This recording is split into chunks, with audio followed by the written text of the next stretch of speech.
Ready? All right, okay. Well, good afternoon. I am joining the brief today with Dr. Morrison, as we are in position today to release the details of our phased-in approach to begin cautiously and carefully relaxing COVID-19 public health restrictions in our province. We're calling it Renew PEI Together. In a moment, Dr. Morrison will outline the incredible amount of work and input that has gone into the formulation of this document, how we have gotten to this point in time, so that we can begin to make the long and winding road back from and to some kind of normal. In addition, as she has every other day, she will outline the status of the virus in this province. To date, Prince Edward Island has met the challenges head-on of COVID-19. We have acted very quickly and responsibly. Government has acted swiftly and effectively, and islanders have been accountable. In a very short time, we have learned to change our behaviors, and this has been an incredible undertaking and an incredible effort by all islanders, and the big reason as to why we are in the current position that we enjoy. When you look across the country and around the world, there's little doubt that we are in a very good position. But though we enjoy that current position, it is not something that we can take for granted. It would be irresponsible and wrong for anyone to suggest that we are done. We are a long, long way from being done. The plan which we will release today and which will help guide us through the immediate future has been carefully constructed. It is built on some basic fundamentals, the first being that we remain in a worldwide health pandemic, fighting a virus that we're still learning a lot about, with no vaccine in sight, a virus that moves quickly and indiscriminately, and has throughout this region, country, and the world made people very, very sick and has killed thousands. The plan is based on the best efforts to ease back, which we long desire, from the past several weeks of being isolated, separated, from being essentially locked down. But we still need to minimize contact, to limit the spread of the virus, to minimize serious illness and death. We need to be cautious, we need to be careful, and we need to be methodical. That is why we will proceed with a gradual phased-in approach that will be constantly evaluated based on the best public health information we have. We know, Dr. Morrison and I, know this plan will be met with much discussion. As your Premier and in daily conversations with Dr. Morrison and those in her office, I know, as she does, that many islanders have many different views and opinions as to how we should move forward. We are trying to make the very best decisions that we can make to begin the process to get daily life and business on the road back. We know that the plan will never be fast enough for some. We know that the plan will never be cautious or slow enough for some. And we know that we cannot and we must not try to make everyone happy. But as we have said repeatedly in here, we have to do everything that we can to make people healthy and to keep people healthy. We have to look at it from this perspective. If we were to err by waiting an extra week or two to open up the economy, and that impacts that it would have on businesses or individuals or NGOs, we have the ability to help, as we have demonstrated, to those who would be impacted. We can use or create programs and funding vehicles to help those impacted, to help them come back. But if we err by moving too fast, opening too soon, making our province vulnerable to the spread of the virus, people could get really, really sick or die. And there are no programs to bring people back from the dead. So we will begin this long road back, but we will do so with extreme caution. We will keep intact the strict screening processes that we have in place at our points of entry. We have ramped up our capacity to test. We will remain focused on keeping our vulnerable populations protected, such as those in our long-term care facilities. As we ease back into some kind of more regular routine, we need to remember that this isn't business as usual. We will need to continue to rely upon the responsibility and accountability of islanders.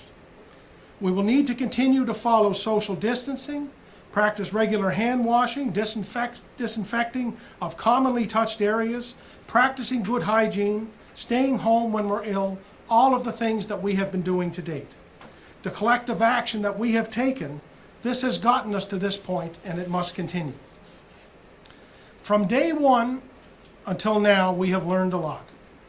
Some of these lessons that we have learned have been very hard learned, but we are better for it. We must not forget what we have learned, and we should have no interest in trying to relearn it. As a wise man once told me, there is absolutely no education to be gained from the second kick of a mule. So as we move forward, let's continue to the approach that we have taken to date. We have followed closely the advice and health directives of Dr. Morrison and the Public Health Office. That must continue. Islanders have been acting in the best interests of one another. That must continue. Islanders have been patient and have undergone the dramatic altering of their lives, and that must continue. As we have from the beginning, I say to all Islanders today, let's stay strong, patient, vigilant, and united. That approach has gotten us this far, and it will get us through to the end of this if we keep working together. So with that, I will pass it on to Dr. Morrison and just say that the document that she will outline later today, right here, is something that has been developed under incredible circumstances. Not only have they been working to create this document, but they have continued to lead our fight against COVID and the spread of the virus. So on behalf of all Islanders, I thank you and your staff for what you have done to date. So over to you, Heather. Thank you, Premier. Good afternoon. Before I get into speaking more about the Renew PEI Together document, I have to announce a new case of COVID-19 for Prince Edward Island, bringing our total to 27. And this is our first case since April 15th. This case is an individual who is a man in his 50s, and he is self-isolating at home. And it is related to international travel. This is an important reminder that the virus has not gone away, and it's a reminder that as we discuss easing up our public health measures, it is not without risk. And it also reinforces why when we talk about easing up measures, we need to go slowly, methodically, and with care.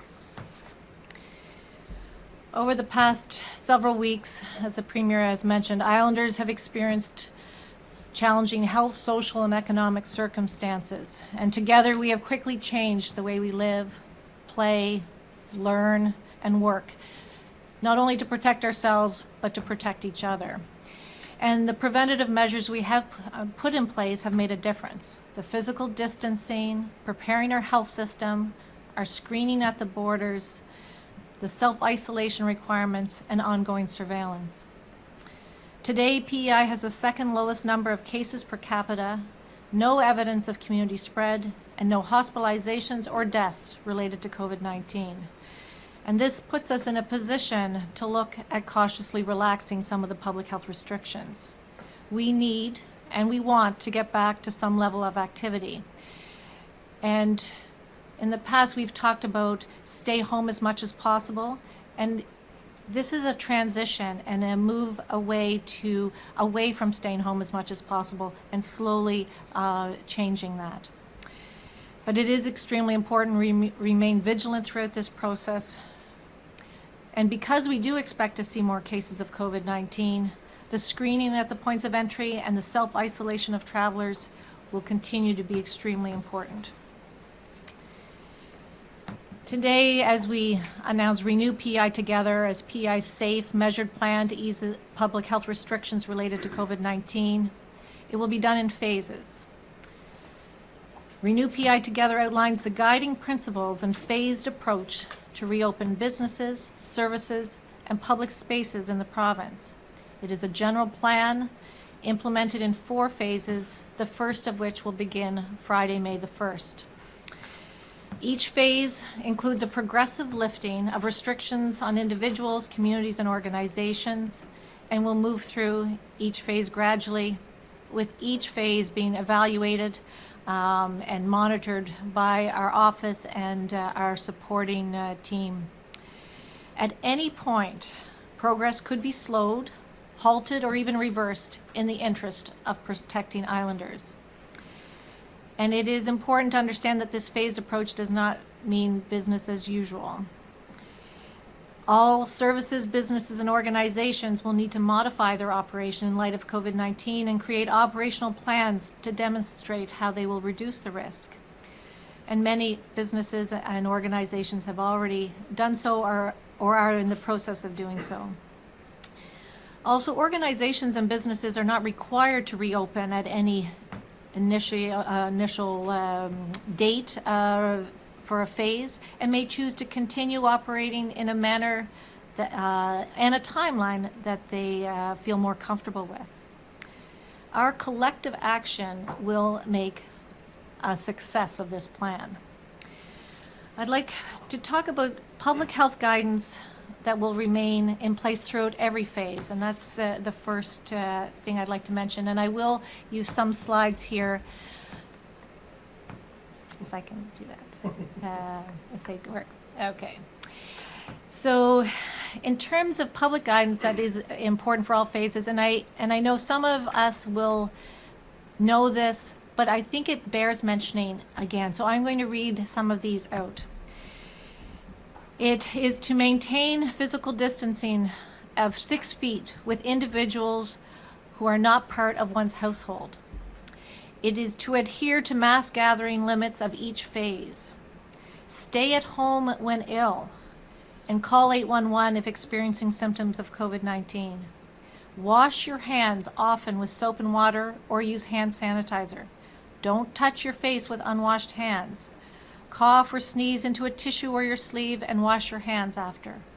Ensure enhanced cleaning and disinfection of commonly touched surfaces. With employer support, continue working from home. Continue to use online home delivery and curbside options where available. Vulnerable individuals should exercise caution and minimize exposure. Limit personal, non-essential travel. And consider wearing non-medical masks in certain situations, such as public transit. And keep a log of interactions to self-monitor and to facilitate contact tracing should a case be detected. And as I've mentioned already, for the foreseeable future, border screening will continue at points of entry, and all persons entering the province will be required to self-isolate for 14 days. Of course, there are some exceptions for essential workers in that regard.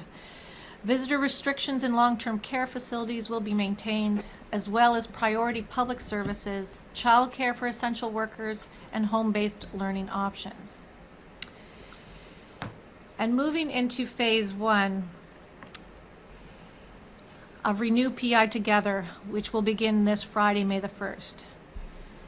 As of the end of the week, priority non-urgent healthcare services will begin, and this includes a phased approach as well. Priority elective surgeries and other priority services like cardiac supports and cancer screening. It also includes select health service providers such as physiotherapists, optometrists, and chiropractors. Where possible, other healthcare delivery will continue virtually. And on May 1st, outdoor gatherings of no more than 5 people from different households will be permitted, and physical distancing must be practiced during these gatherings. We are terming these the driveway and sidewalk visits. And I think we will look forward to those. Also, beginning May 1st, non-contact outdoor recreational activities of no more than 5 people from different households will be permitted. And this would be, for instance, my son being able to go on a bike ride with a couple of his friends. It also includes recreational fishing, golf courses, and PEI residents going to their own seasonal properties within the province. There'll be select outdoor and construction services such as landscaping, road construction, watershed cleanup, and outdoor photography, again, with proper physical distancing practices in place. In phase 2, The plan would begin, of course, if all goes well, on May the 22nd. There will be limited indoor gatherings of no more than 5 people and outdoor gatherings of no more than 10 people involving those from different households. Again, maintaining physical distancing, that should be in place. Additional non-urgent healthcare services and public services will continue. Non-contact indoor recreational activities, retail businesses, and select indoor services can open. And examples, I think this is one where everyone is interested in, would include hairdressers and barbers. And so a lot of people are very anxious about that. And it also would include having friends over to watch movies, again, with the physical distance, as long as there are no more than 5 people in the house. Unlicensed and licensed childcare centers will reopen, and home-based learning will continue with some limited activities.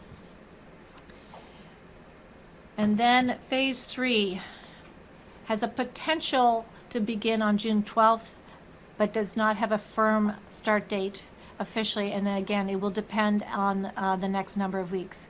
But at this point, we would permit gatherings of no more than 15 people indoors at that time and 20 people outdoors, and it would include religious gatherings. The transition to increased non-urgent health services will continue.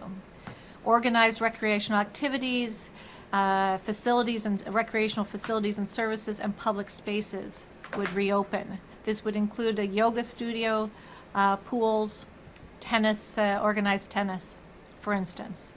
And additional personal services, and then in-room dining at restaurants with reduced capacity, and there'll be further discussions and details forthcoming. Note, there are many organizations or businesses that may not be sure where they fit in these phases. And if you do not see yourself or have any questions, certainly seek direction from our office.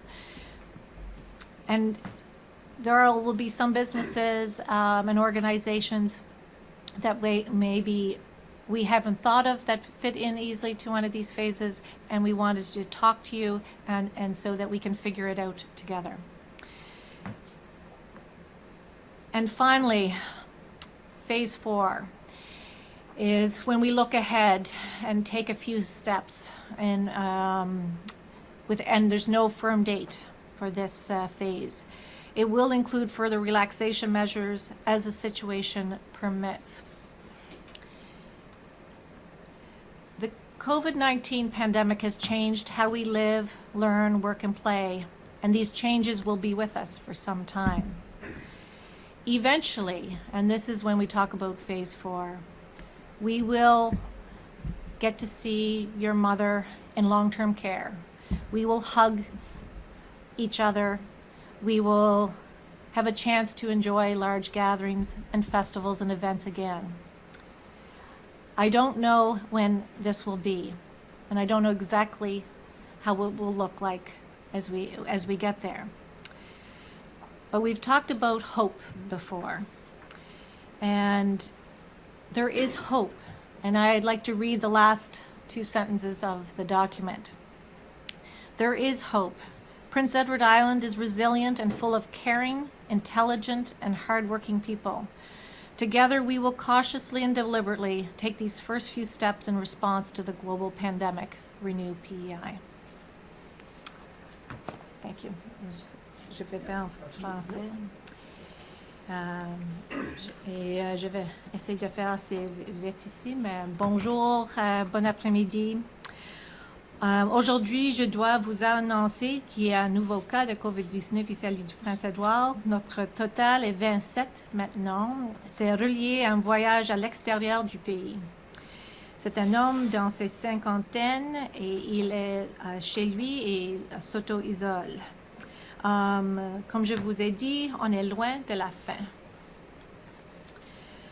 Ce cas est un rappel important à nous tous que nous devons considérer nos plans de relâchement tranquillement, petit à petit et avec beaucoup d'attention.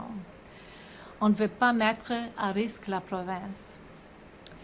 Depuis des semaines, il y a eu de nombreuses incertitudes par rapport à la santé, à la société et nos circonstances économiques aussi. On a réussi à changer notre façon de vivre ensemble. On a adapté comment nous vivons, apprenons, travaillons, restons en contact et aussi les protections que nous avons mises en place pour tout le monde. Nous pouvons constater que nos actions ont fait une différence. La distance physique, la fermeture des écoles et des centres de petite enfance, préparer notre système de santé, les contrôles aux frontières, l'isolation après tous les voyages, la surveillance continue. Parmi nos voisins, notre province est au 2e rang du moins de cas positifs par habitant et nous n'avons ni de propagation communautaire, ni de cas aux hôpitaux et pas de morts reliés à la COVID-19. Ceci nous permet d'envisager un plan de relâchement. On doit rester vigilant à travers ce processus. Aujourd'hui, on annonce un plan et ce sera mis en place en plusieurs phases. Ce sera évalué à chaque étape et nous le ferons avec plus de tests et la surveillance qui continue. Le plan s'appelle « Renouveler l'île du Prince-Édouard ensemble » et c'est un plan provincial. Et on explique les principes qui informeront notre approche pour ouvrir les entreprises, les services et les espaces publics. La mise en marche du plan commencera vendredi, le 1er mai, et ce sera en 4 phases. Et chaque phase réduira petit à petit certaines restrictions pour les insulaires, les collectivités et les organisations. Comme je vous ai dit, on va faire ça tranquillement, petit à petit. S'il y a des inquiétudes, on pourra ralentir, changer ou même retourner aux mesures nécessaires pour protéger les insulaires. Ce relâchement n'est pas un retour à la norme et tout le monde va devoir modifier leur façon de faire et tout le monde va devoir se créer un plan opérationnel qui nous montre comment ils vont réduire le risque. Le succès de ce plan se fie à l'effort collectif de nos actions. Je ne vais pas donner tous les détails de chaque phase, mais je peux répondre aux détails ou des questions. Mais renouveler l'île est un plan général. Les entreprises et les organismes communautaires n'ont pas besoin d'ouvrir la date que nous annonçons aujourd'hui et continuer à opérer que vous êtes confortable. Et si vous avez des questions, vous pouvez contacter notre bureau. Partout dans les parties des plans, il faut respecter la distance physique avec toute personne qui n'habite pas avec vous.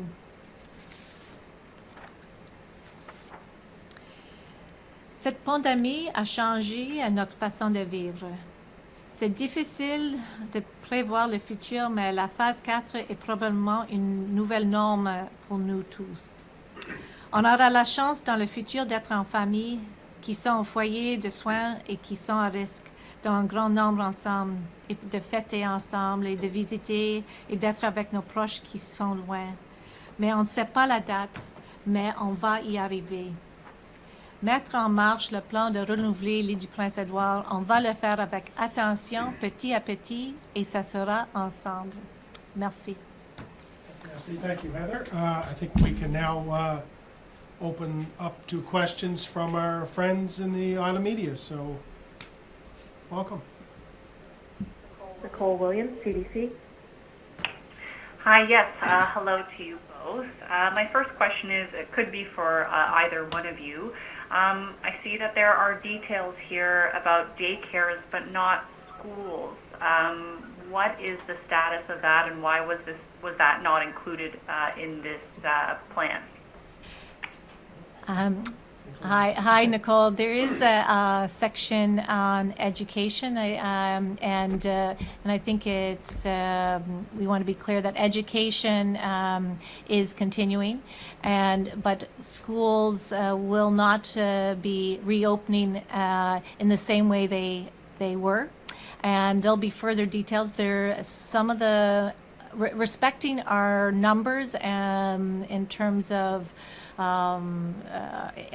gatherings, the schools are looking at what limited activities they may be able to do in that regard, and there will be further details from education forthcoming. But there will not certainly be a return to school on May the 11th. I know it was delayed until that time, but education will continue. And Premier, you may want to comment. Yes, I think that education will be coming up in the days ahead, outlining what they would like to try to do under the new framework that we're unveiling here. One of those things would be students who may require some additional resource from our educational assistants, for example. They might actually try to, by appointment, have some teachers meet with some students and parents for extra help, that kind of thing. But the plan is very much trying to be developed and finished off, keeping with the guidelines that are outlined in the plan from CPHO.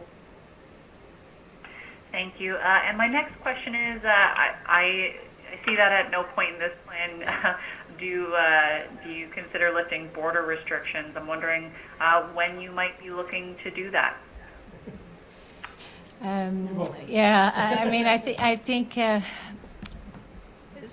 it's hard to know right now. I mean, we've only gone out so far. We know it's an important measure. We also know that both internationally and nationally, when they are talking about the criteria, it's really important to make sure your risk of importation of cases is controlled, and our risk of importation of cases is through our entry points to the island. So at this point, it is really key that we continue to do the measures that we have put in place, but we'll continuously be monitoring and evaluating what that looks like, how that could change, and when it's needed to change. We've talked about the sort of operation isolation. We have over 2,000 people we're calling a day at the moment with operation isolation. So those are people who are in Prince Edward Island now that we are calling for their that period of time, and that, of course, that number changes every day. We are doing some screening of high-risk folks as they're coming off the bridge that has started. But those measures are really important at this point in time, and we will be able to ease up some of these measures, and we're able to do some of these easing up of public health measures because we have those points of entry control at this point in time. And so I think we'll need to see how it goes in the next few weeks. Yeah, and I think there's been a long path to get to where we are right now, and obviously there's a longer path to get out of it. But we've kind of began this process, you know, a number of days ago, with the very realistic understanding that you know, points of entry and mass gatherings would be among the last to be eased. So what does that look like into July or beyond? I don't think we're able to answer that right now, but essentially what Dr. Morrison and our government has been operating under under that guidance, essentially that the greatest risk right now to Prince Edward Island is from transportation outside of the province, so we have to be very mindful at our borders, and that needs to continue. Thank you. Jessica Doria Brown, CBC. Hi there. Questions for Dr. Morrison. Can you tell us a bit more about this newest case, where this person came from, any other details for point of entry? Hi. So this person came from outside the country, international travel, and they came across the bridge, and they've been self-isolating since arrival on Prince Edward Island. Okay. Just in terms of daycares, any more details on how they might be reopened safely with very young children who obviously don't understand or appreciate the idea or importance of social distancing? Will numbers be reduced? Any more details on how that might work? Well, I'll give you a little bit of details, and again, I think those education and early childhood will certainly complement those and add to those. But for instance, there will be numbers restrictions on the unlicensed daycare in keeping with our maximum number, and that would include the daycare adults and children maximum. And we have worked with early childhood around some of the guidance for the daycare centers for emergency daycare centers for essential workers, and so I think there'll continue to be an ongoing discussion and working with early childhood to try to keep both the staff and the students safe. And of course, it's in one sense the young children, and we've talked about it here before, the young children in this country have not been impacted by COVID-19, not only in this country but around the world, have not been impacted by COVID-19 in the same way as, for instance, older people in the country. And one thing, if I could just add, Heather and Jessica, is that one of the challenges that we've had in trying to develop a plan such as this, and knowing that schools won't be open to the extent they are, we know the level of population we have had in early childhood leading up till now, but getting back some kind of economic plan and to recovery with schools not being open, we know that puts extra stress on families in terms of those who would need added childcare. So this is just one of the many things that we have to try to walk the fine line of as we look at reopening. And you know, you've heard us say many times we've been tackling issues we never thought we've had to tackle, doing things we never thought we'd need to do, and this is just one of the many added components of trying to work back into some kind of ease back, but knowing there are many challenges in the process, and this is one of the big ones. Okay, thank you very much. Carrie Lynn McLeod, Ocean 100. Good afternoon. I guess my first question would be for Premier King. I'm just wondering, you mentioned about, we are so vulnerable and you don't want to be opening too soon, and that there are, programs that you can develop, and certainly no program, I believe it was, no program to bring people back from the dead. Are you anticipating having to come up with a number of other programs for Islanders in the near future, Premier? Well, I think, thank you, Carrie Wynn, for the question. I think one of the many aspects of this that we need to look at and would be that there are now businesses that will be coming online or have the ability to come online beginning May 22nd, for example, that will need to transition how they do things, and to make their businesses sort of COVID protected. So we would be looking at trying to develop some kind of program to assist businesses with that. We think there's an adaptation fund that we have in place that could help. We've been talking to ACOA, who might be able to come on board to help as well.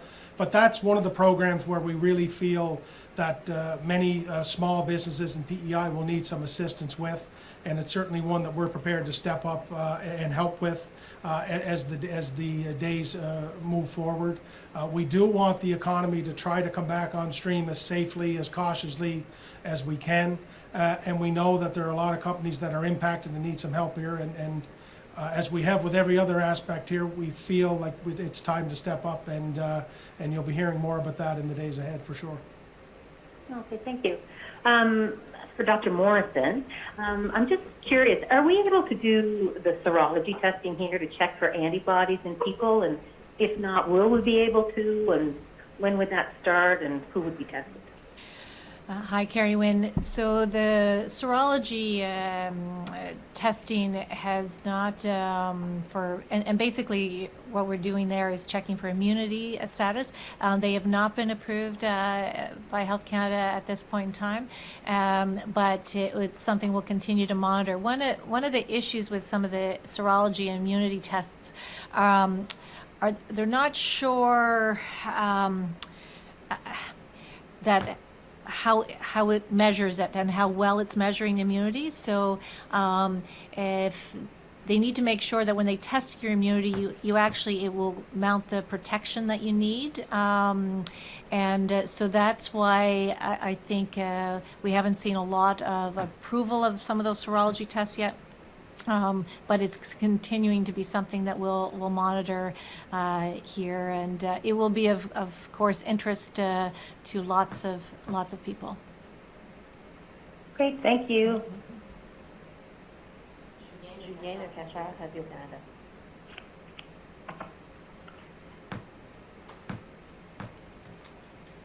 Julien Lecachère, Radio-Canada.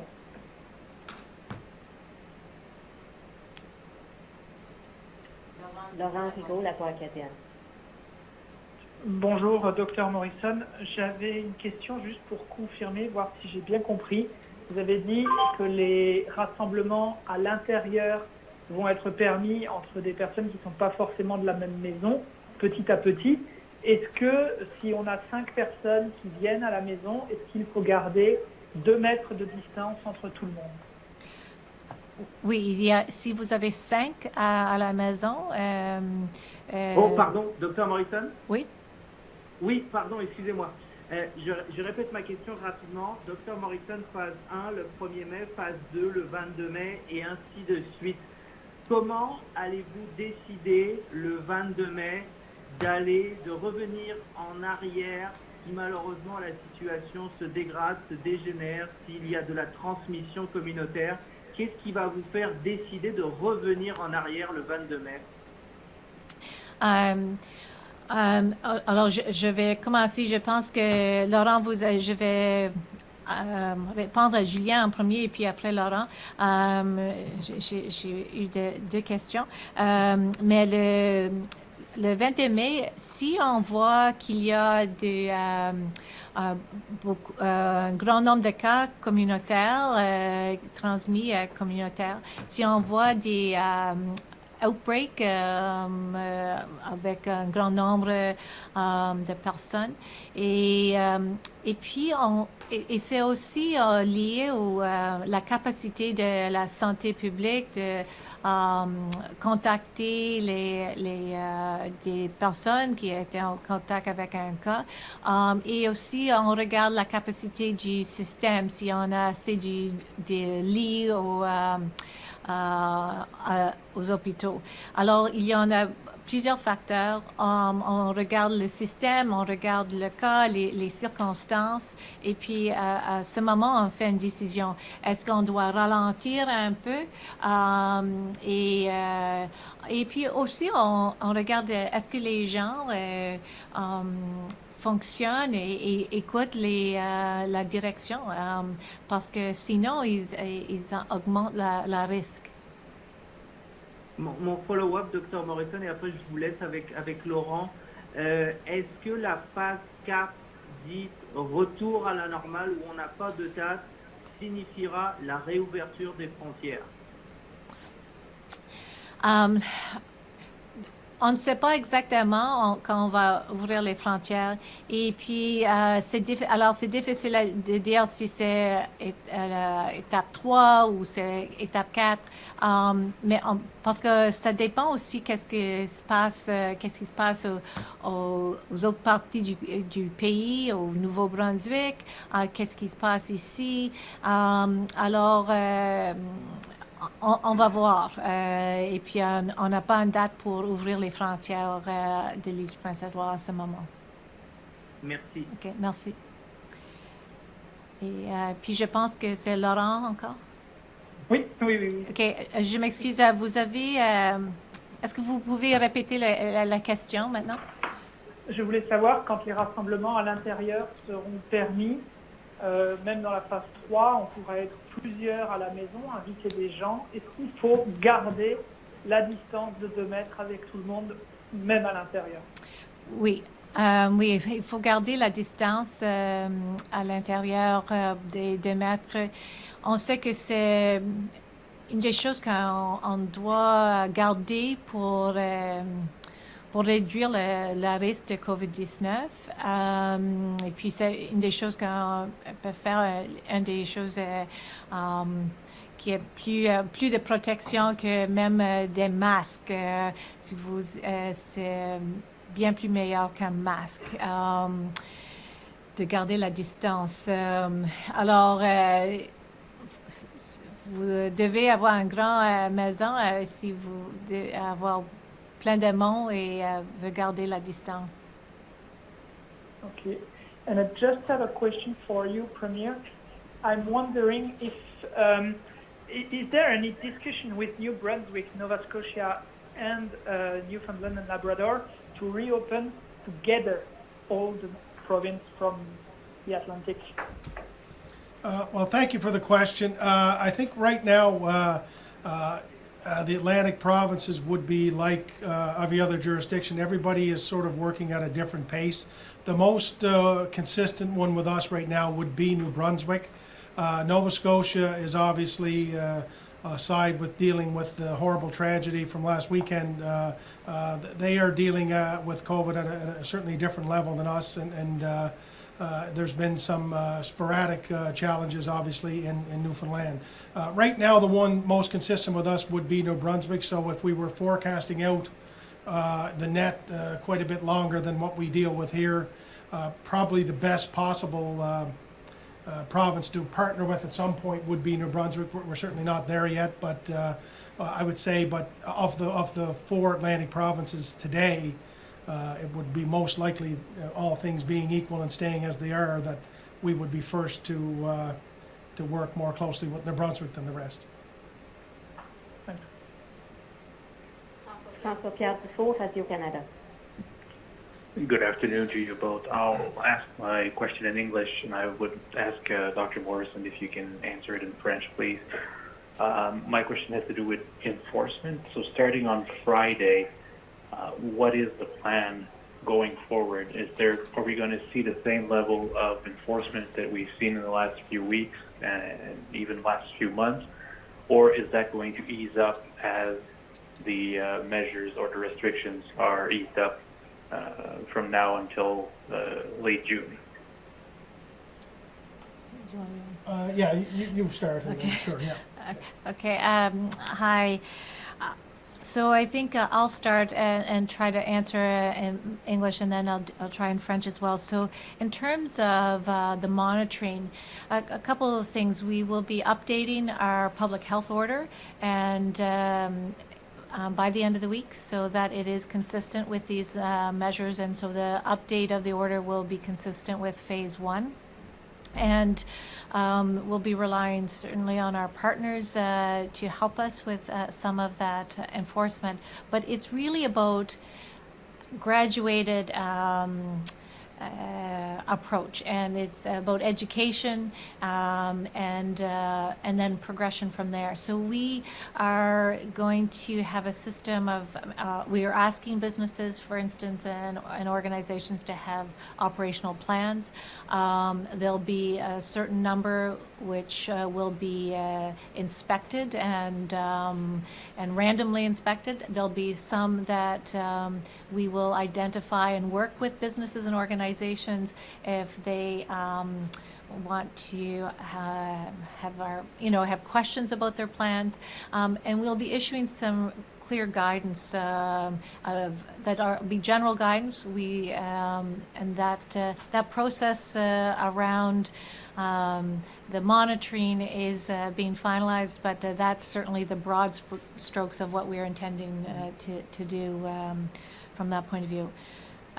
Did you want to add anything? Well, I would just say that the other aspect of this that has helped get us to where we are right now is the fact of the buy-in and the accountability of islanders, island businesses, how we have transformed our lives and taken it very, very seriously, the health directive. So in many regards, we have been policing ourselves on this and doing a really, really good job. I know when the few times that I've been able to go to closed store, you know, they're limiting the amount of people that go in there. They're giving you hand sanitizer. And these businesses have really taken a leadership role in this, and that helps in our enforcement.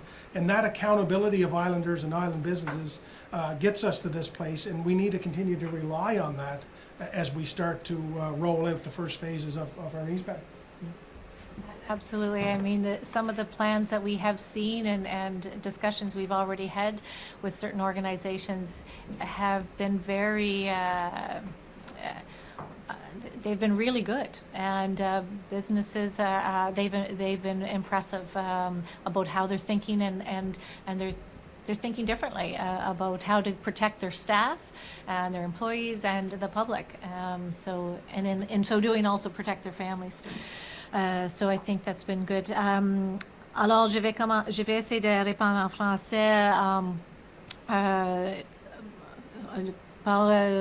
Vendredi, on va changer un peu l'ordre de santé publique pour que c'est en ligne avec les changements qu'on annonce aujourd'hui. Et puis avec les inspecteurs, qu'on a environmental health officers puis la plupart du temps, normalement, ils travaillent seulement, pas seulement, mais ils font les inspections des restos. Maintenant, ils vont aussi faire les inspections des business ici. Et puis, ça va... On organise un peu comment on va le faire. On demande aux organisations d'avoir un plan, on s'appelle ça un operational plan, qu'ils organisent un peu, et puis s'ils ont des questions, on peut essayer de répondre aux questions, mais il doit avoir un plan. Et puis, si on les inspecte, de montrer leur plan et comment ils fonctionnent, en suivre vraiment les règles qu'on a annoncées. Follow up, if I may, and the same concept, if you can answer a question in French as well, Dr. Morrison, that would be greatly appreciated. The measures that we've seen in grocery stores, for instance, we've seen those plastic dividers appearing between cash registers. We've seen those arrows on the floor. Is this going to stay beyond the last phase of easing up? I just came off a call with some of the health officers across the country, and it wasn't about the plexiglass divides, but it was about another matter, and I had the same question. I mean, when we start talking about this, when are we? Part of the communication is also when do we change, and how will that change? And some of it will depend, I think, on emerging evidence and evolving evidence from other countries, and what we still continue to learn about this virus. Some of it will depend on when we get a vaccine, and I think the answer is we don't know for sure what it will look like, and will everything come down, or will some of these measures, I mean, in terms of increased hand washing and making sure we don't go out when we're sick, those are good practices. And so some of those we've been talking about for a long time, and they will continue. But what some of those other additional measures and how they will change, I hope they do. Some of them change. Some of the things we're doing, I hope they stay, and some I hope we don't have to continue them. But we'll know more, I think, in the months ahead. I would just add, Francois, before Dr. Morrison answers in French, but there's ingenuity that we find in a crisis situation like this. So I do think you will see some of the behaviors that we are undertaking now that will continue. I think more and more people now are more comfortable buying online, ordering online than they would have ever been before. I think that will continue. I think from a government operations perspective, we have a large number of people operating on a work from home capacity that I would think, quite honestly, 3 months ago that I don't think anyone would have thought that would have been practical or probable. So I do think there are certain ingenuities that are taking place here out of necessity that people will now continue to carry on. But like Dr. Morrison, there are many things I hope we can quickly leave behind on this. But I know one small speck of this from a government operations perspective has been me trying to talk to my colleagues in government, the ministers, the deputies, and so many others to let's not lose track of some of the ingenuity and some of the really amazing things we've been able to do to cope with this, because there's efficiencies we can take forward that will help us to keep rolling. So. OK, je vais quand même essayer en français. Est-ce qu'on pense qu'on va changer ces pratiques dans les mois qui suivent? Il y en a certaines que j'espère qu'on va garder. On va essayer de laver les mains plusieurs fois. On va essayer de ne pas sortir si vous êtes malade. Et puis, c'est des choses qu'on doit faire quand même dans la saison de la grippe. Mais il y en a des autres choses que j'espère qu'on va pas toujours avoir tellement de distance. J'espère qu'il y a un jour, on doit toujours pas porter les masques, mais on a beaucoup, on cherche, on regarde l'évidence qui sort des autres pays et ici au Canada, de quoi on doit suivre, qu'est-ce qui va changer. Alors, on n'a pas une date exacte où ça peut changer et on va voir. Alors, j'espère qu'il y a des choses qu'on va changer et puis j'espère qu'on va garder quelques-unes des mesures. Merci beaucoup. Merci. Stu Lupi, The Guardian. Hi, good afternoon to you both. I apologize if this might have been asked in French. I might have missed it, but the gatherings, I guess, in phase 1 and phase 2, up to 5 outdoors and in households, do people still need to maintain social distancing? Like, are hugs legal, I guess, in phase 1? You know, is that permitted? So, hi, Stu. The physical distancing is really important. So, and in phase 1, it's really about outdoor gatherings and still maintaining that distance. But it's about the fact that we may be able to.